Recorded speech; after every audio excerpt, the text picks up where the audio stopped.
بسم اللہ الرحمن الرحیم۔ پیش خدمت ہے کہانی عمرو اور وادی حیرت کا خزانہ۔ عمرو یار ابھی سو کر اٹھا ہی تھا کہ اس کا ملازم کمرے میں داخل ہوا۔ حضور، سردار امیر حمزہ کا ایلچی آپ سے ملنا چاہتا ہے۔ ملازم نے کمرے میں داخل ہوتے ہوئے انتہائی مؤدبانہ لہجے میں کہا۔ سردار امیر حمزہ کا ایلچی؟ مگر کل ہی تو میں دربار سے واپس آیا ہوں، پھر سردار کو میری کیا ضرورت پڑ گئی؟ عمرو عیار نے حیران ہوتے ہوئے کہا۔ اس کی آنکھوں میں ابھی تک نیند کا خمار تھا۔ ہو سکتا ہے حضور آپ سے کوئی غلطی ہو گئی ہو اور اب سردار امیر حمزہ نے آپ کو سزا دینے کے لیے بلوایا ہو۔ ملازم نے اپنی طرف سے بڑا غور کر کے نتیجہ نکالتے ہوئے کہا۔ خاموش بدتمیز، تمہیں یہ جرأت کیسے ہوئی کہ تم عیار الزما کے سامنے سزا کا لفظ بھی زبان پر لے آؤ؟ عمرو عیار کو ملازم کی بات پر یک لخت غصہ آ گیا تھا۔ عیار الزما؟ مگر حضور آپ تو عمرو عیار ہیں میرے آقا، یہ عیار الزما کوئی آپ سے بھی بڑا عیار ہے؟ ملازم نے حیران ہوتے ہوئے پوچھا۔ یہ ملازم عمرو عیار کا نیا ملازم تھا اور عمرو عیار نے ابھی کچھ دن پہلے اسے غلاموں کی منڈی سے خریدا تھا۔ وہ شکل و صورت کے لحاظ سے خوبصورت جوان تھا اور اس کا جسم بے حد لمبا چوڑا اور طاقتور تھا، اور عمرو عیار نے اس کی طاقت کو دیکھتے ہوئے اسے خرید لیا تھا۔ اس نے یہی سوچا تھا کہ ملازم خوبصورت بھی ہو اور طاقتور بھی ہو، اچھا ملازم ثابت ہوتا ہے، لیکن اب اسے اس ملازم پر بری طرح غصہ آ رہا تھا۔ وہ تو بالکل ہی عقل سے خالی نظر آ رہا تھا، جو منہ میں آتا تھا کہہ دیتا تھا۔ ارے احمق الو، میرا نام ہے عمرو عیار اور میں ہی عیار الزما برکت تپا بلائیں بے درما ہوں، سمجھے؟ عمرو عیار نے بڑے غصیلے انداز میں اس پر روب جھاڑتے ہوئے کہا۔ جناب، آپ خواہ خواہ مجھ غلام پر ناراض ہو رہے ہیں۔ اب میں پڑھا لکھا تو نہیں ہوں کہ اتنے مشکل لفظوں کا مطلب سمجھ سکوں، بس مجھے تو صرف اتنا پتا ہے کہ آپ میرے آقا عمرو عیار ہیں۔ اب مجھے کیا پتا یہ غرق جہاں بیاں باں سر و سامان المان المان کیا ہوتا ہے؟ ملازم نے ہاتھ باندھتے ہوئے جواب دیا، اور عمرو عیار اسے آنکھیں پھاڑ پھاڑ کر دیکھنے لگا۔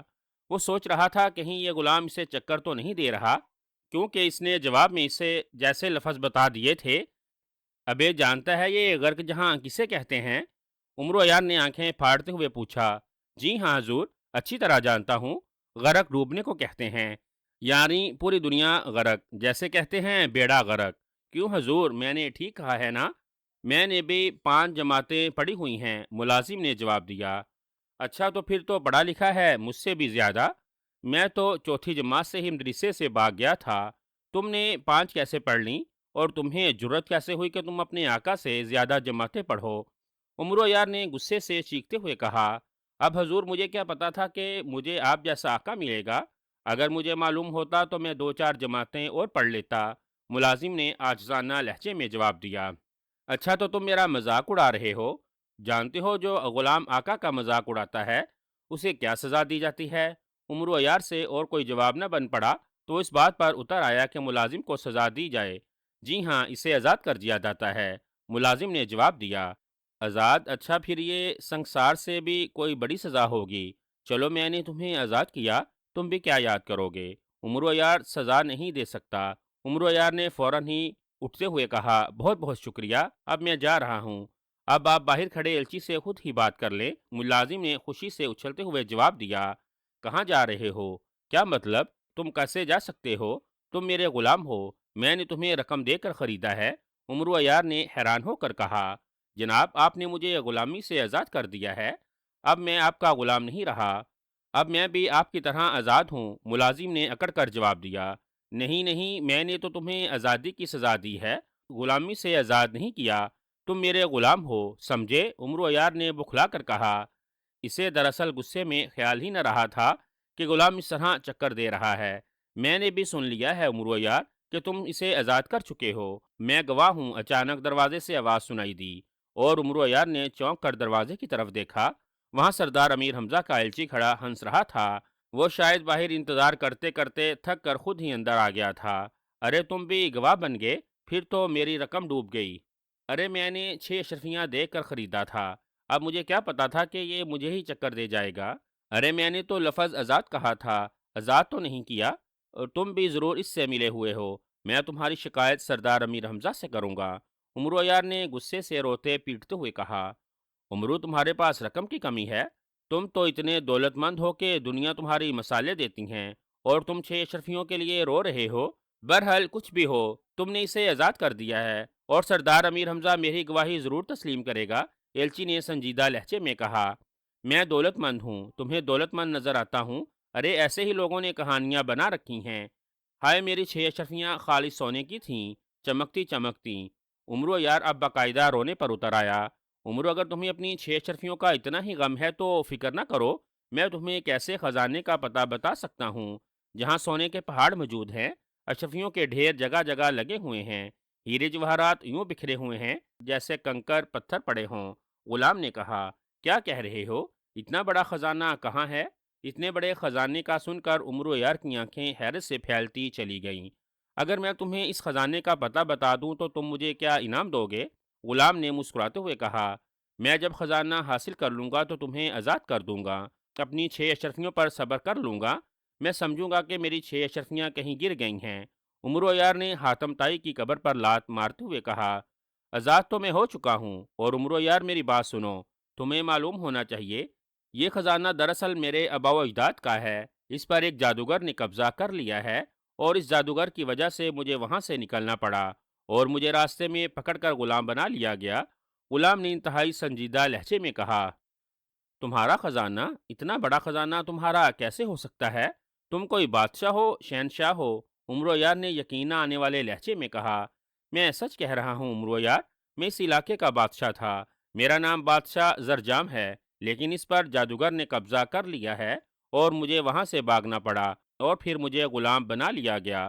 جب تم نے مجھ کو خرید لیا تو میں نے تمہاری شہرت سنی کہ تم جادوگروں سے مقابلہ کر سکتے ہو، تو میں نے سوچا کہ میں تم سے خزانے کے متعلق بات کروں، اور اگر تم راضی ہو جاؤ تو میں تمہاری مدد سے اس جادوگر کا خاتمہ کر کے دوبارہ بادشاہ بن جاؤں، لیکن مجھے موقع نہ مل سکا۔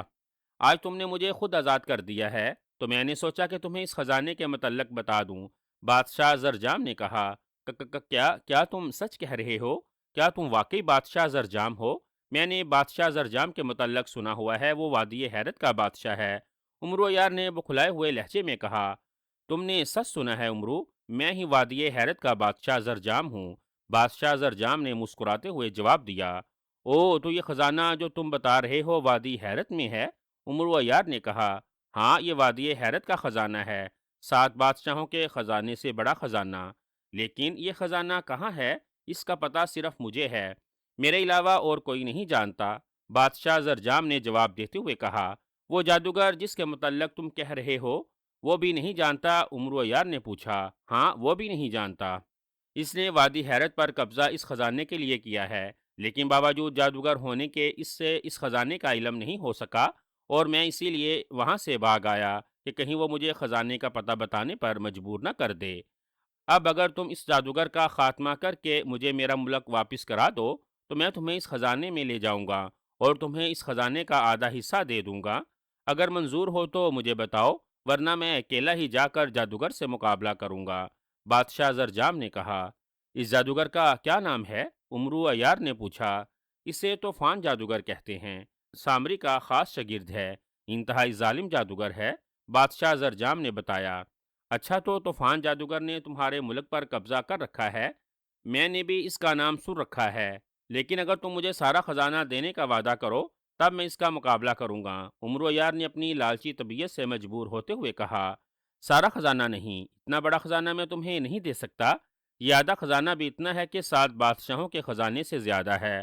بادشاہ زرجام نے انکار میں سر ہلاتے ہوئے کہا، کچھ بھی ہو، سارا خزانہ دو تو میں تمہارے ساتھ چلتا ہوں۔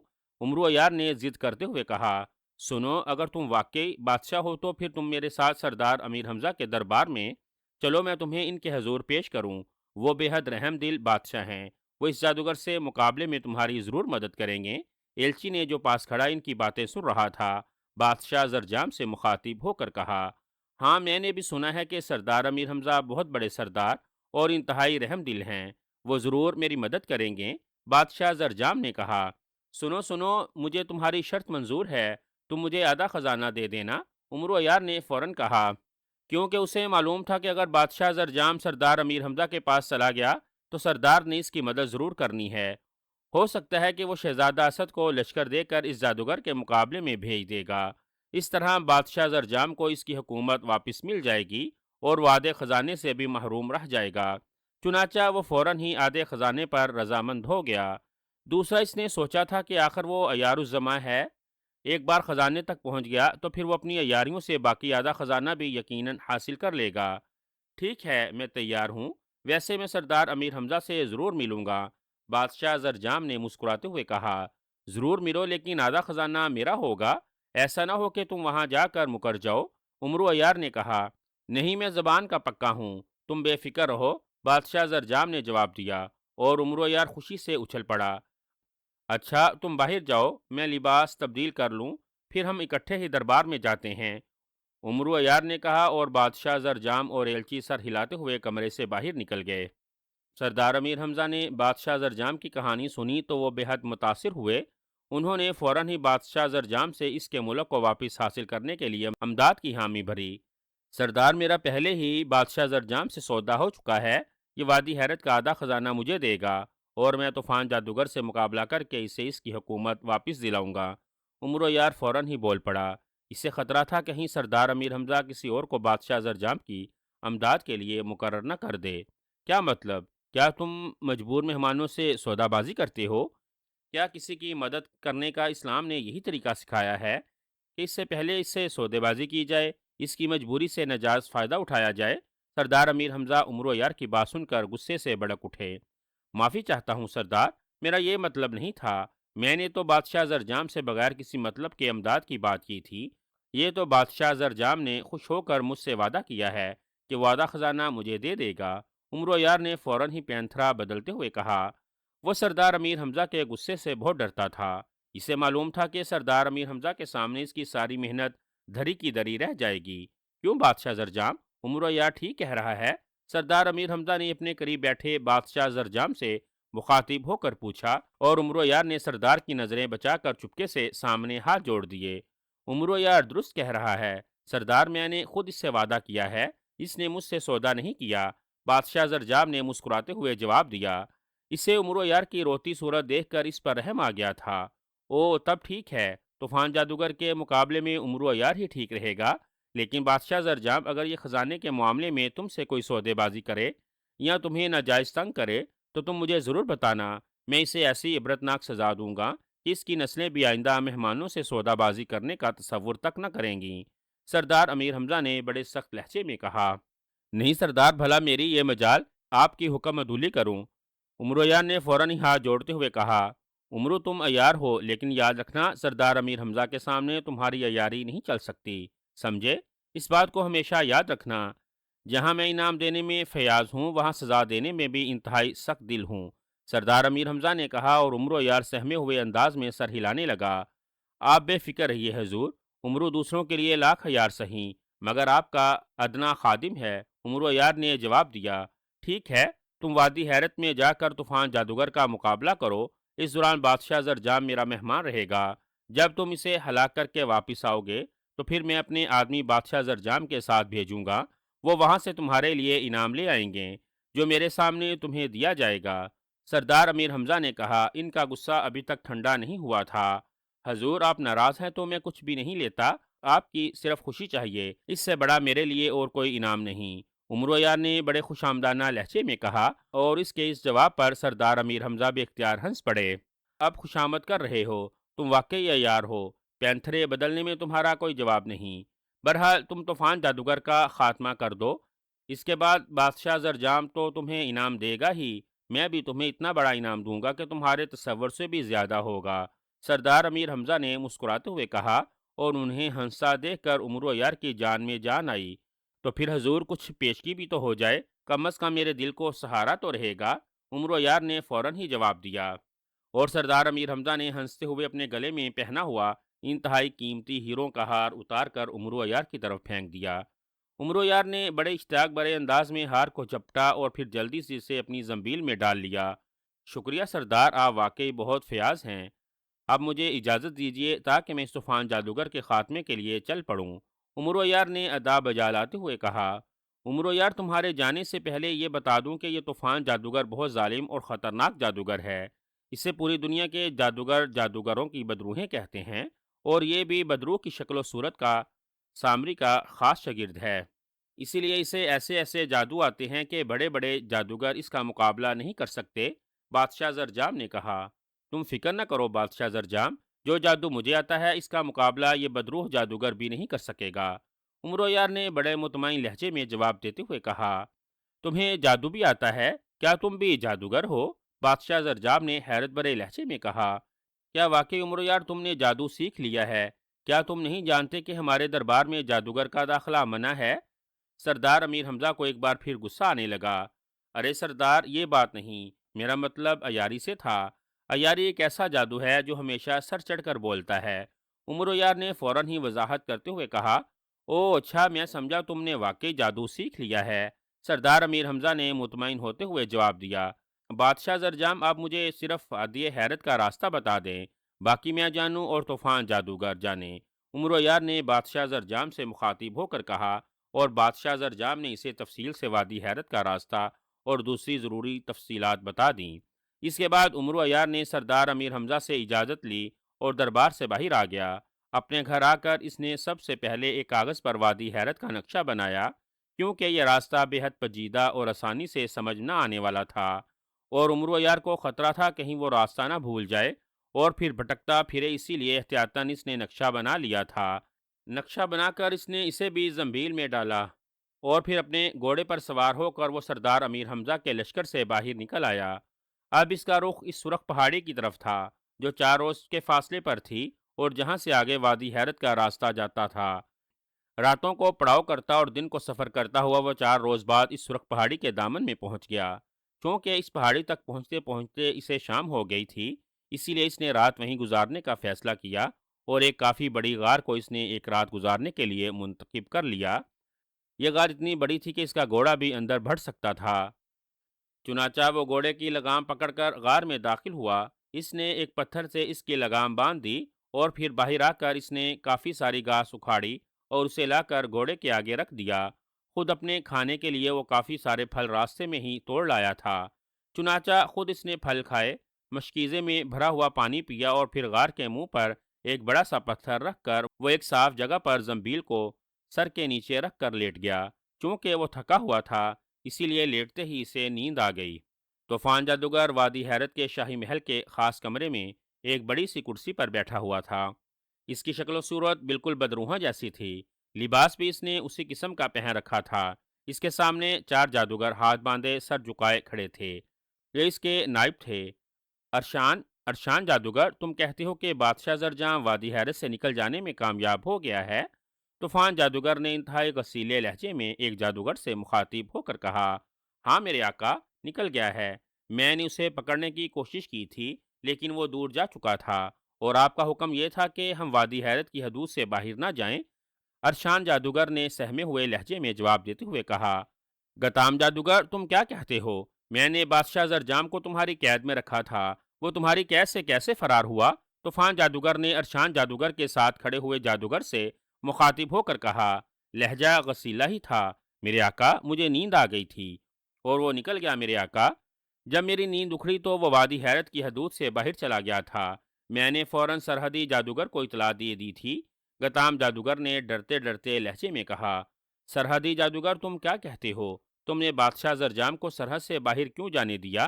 طوفان جادوگر نے تیسرے جادوگر سے مخاطب ہو کر کہا، میرے آقا، بادشاہ زرجام نے مجھے آ کر کہا تھا کہ آپ نے اسے معاف کر دیا ہے اور حکم دیا ہے کہ میں فوراً وادی حیرت سے باہر نکل جاؤں، اسی لیے میں نے آپ کے حکم کی تعمیل میں سرحد کا دروازہ کھول دیا تھا۔ سرحدی جادوگر نے سہمے ہوئے انداز میں جواب دیا، کیا اس نے تمہیں میرا حکم نامہ دکھایا تھا؟ طوفان جادوگر نے انتہائی غصیلے لہجے میں پوچھا، آپ کا حکم نامہ تو اس کے پاس نہ تھا میرے آقا، لیکن جادوئی کاغذ پر آپ کی مہر موجود تھی، اور مجھے معلوم ہے کہ آپ کی مہر وزیر جادوگر کے حکم کے بغیر جادوئی کاغذ پر نہیں لگا سکتا تھا، اسی لیے میں مطمئن ہو گیا تھا۔ سرحدی جادوگر نے جواب دیا، کیوں وزیر جادوگر، مہر تو تمہارے قبضے میں ہوتی ہے اور جادوئی کاغذ بھی۔ طوفان جادوگر نے چوتھے جادوگر سے مخاطب ہو کر کہا، میرے آقا، میرا قصور نہیں ہے، میں تو اپنی خوابگاہ میں سویا ہوا تھا، مہر اور کاغذ میرے سرہانے پڑے ہوئے تھے، مجھے تو خبر بھی نہیں کہ کاغذ وہاں سے کس نے اٹھایا اور مہر کس نے لگائی۔ چوتھے جادوگر نے کانپتے ہوئے لہجے میں کہا، اس کا مطلب ہے کہ آدم زاد تم جادوگروں کو الو بنا کر صاف نکل گیا اور تم اس کا کچھ بھی نہ بگاڑ سکے؟ ایسی صورت میں تم طوفان جادوگر کے نائب کہلانے کے کیسے حقدار رہ سکتے ہو؟ تم نااہل ہو، اسی لیے میں تمہیں موت کی سزا دیتا ہوں۔ طوفان جادوگر نے بڑے کڑکدار لہجے میں کہا۔ رحم میرے آقا، رحم، آئندہ غلطی نہ ہوگی۔ چاروں نے موت کی سزا سنتے ہوئے گڑگڑا کر کہا۔ نہیں، طوفان جادوگر کے پاس رحم نام کی کوئی چیز نہیں ہے، یہ تم اچھی طرح سے جانتے ہو۔ طوفان جادوگر نے انتہائی سخت لہجے میں کہا، اور اس کے ساتھ ہی اس نے دونوں ہاتھ فضا میں بلند کر کے انہیں تیزی سے سامنے کھڑے ہوئے چاروں جادوگر کی طرف جھٹک دیا۔ اس کے ہاتھ جھٹکتے ہی وہ چاروں جادوگر بری طرح سے چیختے ہوئے زمین پر گرے اور اس طرح تڑپنے لگے جیسے مچھلی پانی سے باہر نکل کر تڑپتی ہے۔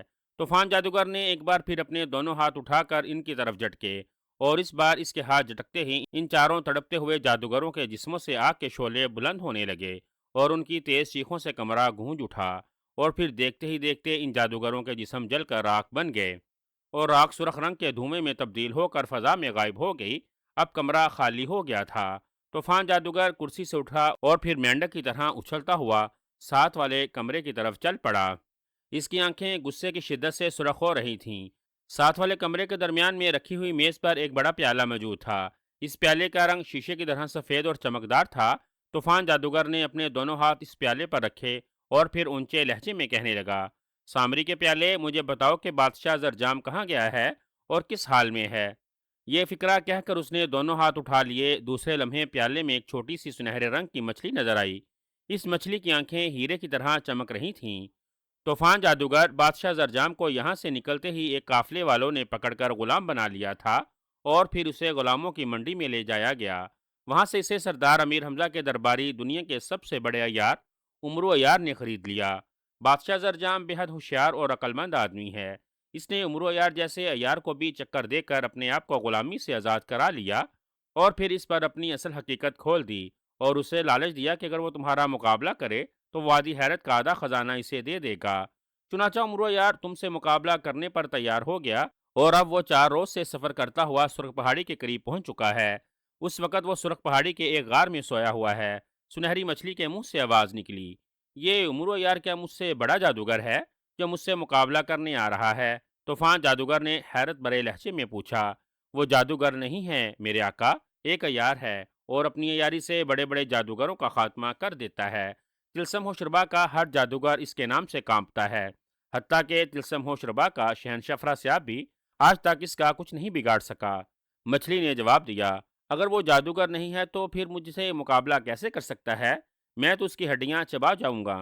طوفان جادوگر نے انتہائی غصیلے لہجے میں کہا، اور پھر اس نے دونوں ہاتھ پیالے پر رکھے اور منہ ہی منہ میں کچھ بڑبڑانے لگا۔ چند لمحوں بعد جب اس نے اپنے ہاتھ ہلائے تو پیالے میں موجود سنہرے رنگ کی مچھلی غائب ہو چکی تھی۔ طوفان جادوگر واپس ہوا اور پھر مینڈک کی طرح اچھلتا ہوا وہ ایک کمرے میں پہنچ گیا جس میں 2 ستون قریب قریب بنے ہوئے تھے۔ آؤ گنجی بدرو آؤ، آؤ گنجی بدرو آؤ۔ طوفان جادوگر نے وہاں پہنچتے ہی چیخ چیخ کر کہنا شروع کر دیا۔ دوسرے لمحے ایک دھماکہ سا ہوا اور پھر کمرے کے فرش سے ایک بد شکل سا آدمی نمودار ہوا۔ اس کا سر گنجا تھا، آنکھیں پھٹی ہوئی سی تھیں اور دانت کسی بھیڑیے کی طرح نوکیلے تھے۔ گنجی بدرو حاضر ہے میرے آقا، اس گنجے آدمی نے سر جھکاتے ہوئے کہا۔ بھوت بال آؤ، بھوت بال آؤ۔ طوفان جادوگر نے ایک بار پھر دونوں ہاتھ اوپر اٹھا کر چیخ چیخ کر کہنا شروع کر دیا۔ دوسرے لمحے کمرے میں ایک بار پھر دھماکہ سا ہوا اور اس بار ایک اور آدمی نمودار ہوا جس کے سر پر بڑے بڑے بال تھے، لیکن سارے بال سرکنڈوں کی طرح سیدھے آسمان کی طرف رخ کیے کھڑے ہوئے تھے۔ یوں لگتا تھا جیسے بالوں کی بجائے اس کی سر پر سلاخیں لگی ہوں۔ اس کی آنکھیں بھی پھٹی ہوئی تھیں۔ بھوت بال حاضر ہے میرے آقا، بھوت بال حاضر ہے میرے آقا۔ اس آدمی نے بھی طوفان جادوگر کے سامنے جھکتے ہوئے کہا، سنو گنجی بدرو اور بھوت بال، وادی سے دور ایک سرخ پہاڑی ہے، اس کے ایک غار میں ایک آدم ذات سویا ہوا ہے، اسے فوراً یہاں لا کر ان ستونوں سے باندھ دو، میرے حکم کی تعمیل کرو۔ طوفان جادوگر نے ان دونوں سے مخاطب ہو کر کہا، حکم کی تعمیل ہوگی میرے آقا، لیکن اس آدم ذات کو زندہ لانا ہے یا مردہ؟ حکم دیجئے میرے آقا۔ ان دونوں نے سر جھکاتے ہوئے پوچھا، وہ سویا پڑا ہوگا، اسے سوتے ہوئے اٹھا لاؤ اور سنو اس پر گہری نیند طاری کر دو تاکہ اسے وادی حیرت میں داخلے کا پتہ نہ چلے اور جب تک میرا حکم نہ ہو اس کی آنکھ بھی نہ کھلے۔ حکم کی تعمیل ہو، طوفان جادوگر نے چیختے ہوئے کہا، حکم کی تعمیل ہوگی میرے آقا، پوری پوری تعمیل ہوگی۔ ان دونوں نے کہا اور پھر دھماکوں کے ساتھ وہ دونوں اسی طرح غائب ہو گئے